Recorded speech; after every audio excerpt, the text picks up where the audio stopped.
Here's how to make a reservation using Timeline. Select the menu button and choose Timeline.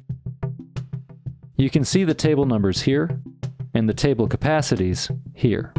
Each block in the timeline view represents 15 minutes. Let's make a reservation for 2 o'clock. Tap directly on the 15-minute block, then choose Make Reservation. Choose the number of guests in the party, and then search for the guest's contact information.